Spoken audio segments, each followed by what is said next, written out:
Because you're boycotting. Badass, man. And I'm boycotting. Hate the players, not the game. Hate the players. I'll support independent wrestling more than I would do major wrestling companies. How very hipster of you, Diego. I look hipster right now, bro. You look like a lucha, bro. I'm wearing my Lucha Libre Pitbull fucking shirt. Well, there you go. Ahí está. All right, moving on. Sony and HBO have struck up a deal to release Seth Rogen's new film, An American Pickle, on HBO Max, rather than waiting for a later date to release theatrically. So I think it's supposed to drop sometime this summer. American Pickle? Yeah. Pickle Rick? Pickle Rick! Did you read the description on his Instagram post, Wes? Yeah, yeah, I did. It sounds really bizarre. Yeah. What can you guys fill me in on this? You want to do it, Wes? It's kind of like an updated version of Encino Man, to be honest. Like, no way. But not. He's not a caveman. He's just like I think he gets somehow pickled for 100 years, like where his body's perfectly preserved, and then he comes out in a contemporary. Yeah. But he actually he runs into his great grandson, who he plays himself. It's his only living descendant, or whatever. Yeah. Oh, so basically they took Futurama and made it into a live action movie. With Encino Man. Yeah, future Encino Man. Encino-rama.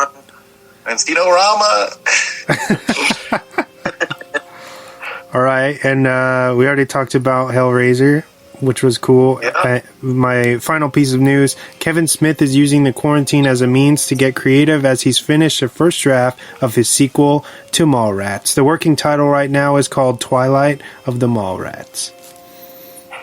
Twilight of the Mallrats. What? And I guess he's written parts for all the original players. So, pretty cool. Yep. So, Tuna's gonna be back? Oh, I'm sure he'll fucking get, what's his name? Ethan. Have you seen him lately, dude? Yeah, he's all ripped. He's fucking buff, bro. He's buff, bro. He's in that new movie, The Hunt, too.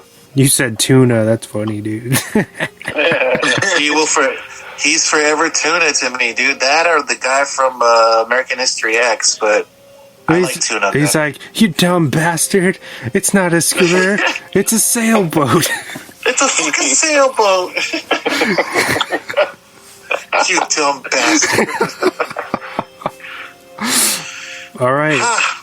Rex, guys? Yeah. Do it. And now it's time for the weekly recommendations. All right, and we rewind back to James. What do you got for us this week? All right. So my first one is actually a documentary series. It's on ESPN Plus. If you have it, you should check it out. It's a 10-part series about Michael Jordan and the Chicago Bulls, Fuck and yeah. basically how they became the dynasty that we all know Michael Jordan created, and Dennis Rodman, where's and this all those on? guys.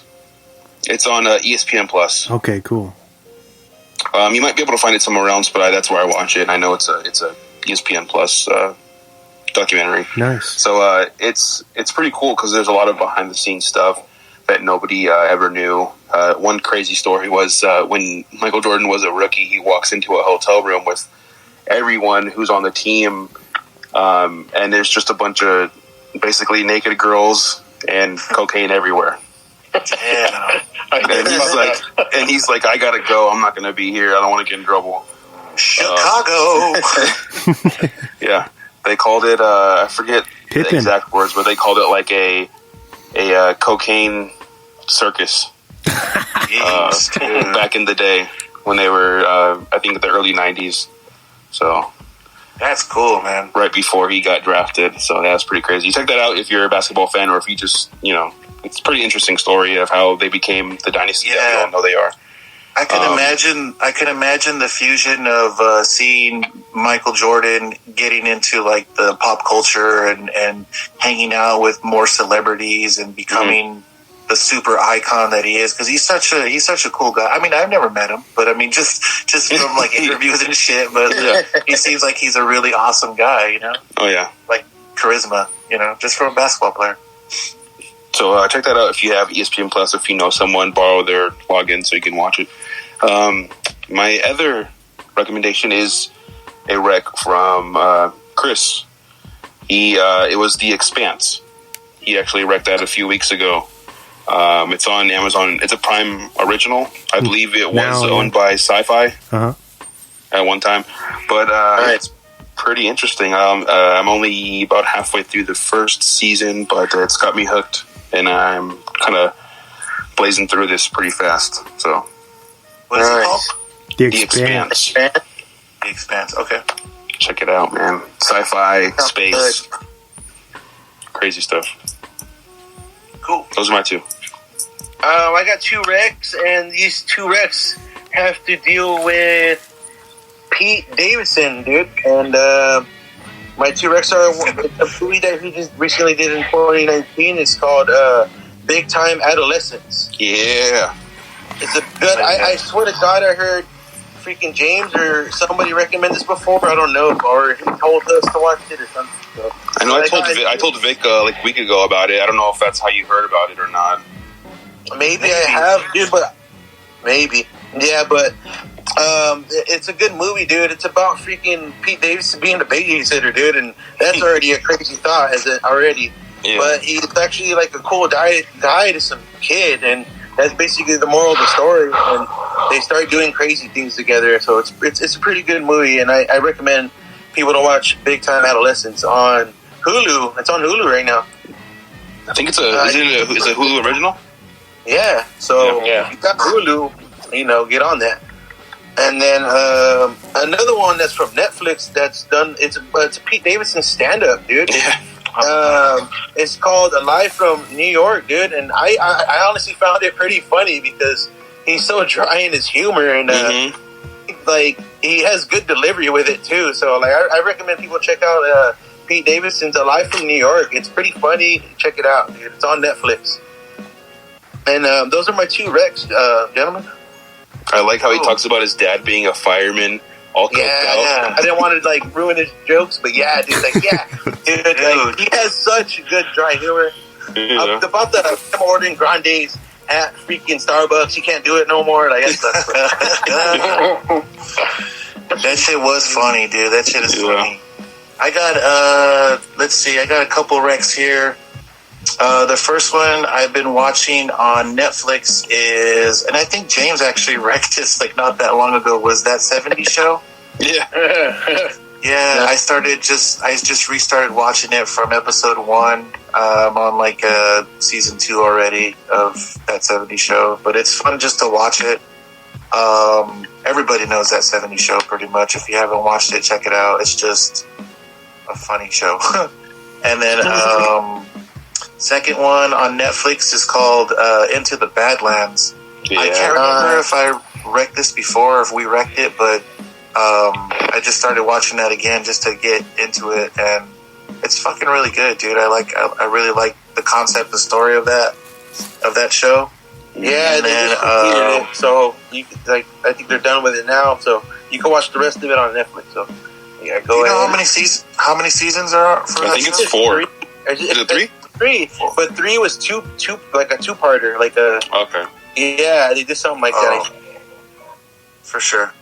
And then the last one is actually I don't know if you can find it on Hulu or Netflix, but it's Party Monster, and I wanted to wreck Party Monster because it's our main focus, the main character, the real actor's brother, Roy Culkin. It's Macaulay Culkin's role as Michael Alec, which is like the 90s club kid who kind of started that whole genre and culture of people. So I kind of wanted to have like a comparison of both of them since they're both brothers and they're both playing like biopic of iconic genres. And that one's called Party Monster. I'm not sure where you can find that on. I think it might be on. It might be on Prime. It might be on Prime. Yeah. Have you guys seen Party Monster? Have you guys seen that movie? No, I haven't. Dude, check I that think one I've out seen it for like sure. twice, That but I need one's to like touch up on.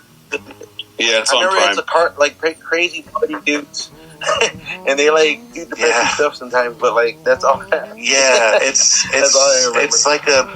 almost like a documentary biopic about this guy that's in the New York party scene during the late '80s and early '90s. So, and they're all flashy and shit. Yeah, it's very crazy. So, that one's called Party Monster, and that's the last one I have. So just those three. Diego? Into the Badlands, That 70s Show, and Party Monster. Nice. So since Stars is $5 for Hulu subscribers and Disney Plus subscribers, I actually bought Stars, and I want to actually both of my recs are from Stars. I want to rec Vita. I haven't seen the second season. I think that was like I've heard mixed reviews from people, but what I saw was like a really well done second season from them, and in honor of them having their third season debut last weekend, I wanted to rec their second season. And another one is, I know a classic because I've been watching Tarantino, but to me, one of my favorite currently Tarantino movies is Once Upon a Time in Hollywood. Always have mad love for DiCaprio and Brad Pitt in this movie. So I want to rec both those, the Vida TV show and Once Upon a Time in Hollywood. awesome. Nice. I seen Once Upon a Time in Hollywood, so I got to catch up on that one. Man, Yeah, it's $5, dude. I mean, and the 7-day trial. So like, oh, you mean Stars? yeah. What is Vida about? So Vida is about a mother who left a bar and a building for two of their daughters and her wife, her lesbian wife, and it's such a. I don't want to ruin a lot of stuff, but it's a really good metaphor for what what gentrification is going on, especially in the barrios. And this was before Gentrified. So I mean, I feel like Gentrified kind of took a little bit of like what Vida did and just amped it up in their Netflix series. But Vida really touches a lot on like Latina culture and stuff, especially if they get it from a woman's perspective more than whereas Gentrified gets it from a male perspective. It's just cool to have both, It's always good to have both views. But and especially because they only carry Latina and Latina actors, man. Two of the main characters are from Mexico, and I love it. I love it. So yeah. Well, I always have love for my Latinos in cinema and in theater. Yeah, bro, pa la raza. So yeah, Tarantino, man, always kills it, man. Always kills it. They have a lot of Tarantino movies on Stars, so if you want to bench something during this quarantine, bench those Tarantino movies. Hell yeah. You know what I'm saying? Pulp Fiction, Jackie Brown. So yeah, man, go check those out. My first one is Apple TV Plus original The Beastie Boys story. Oh. It's a Spike Jonze live documentary. Okay. It's basically like a seminar that's actually presented by the two remaining Beastie Boys, and they take you a walk, like on a virtual walk through their careers and everything in between. It's fucking amazing, especially if you love Beastie Boys and what they've done for not just hip hop or alternative rock, but just like for pop culture in general.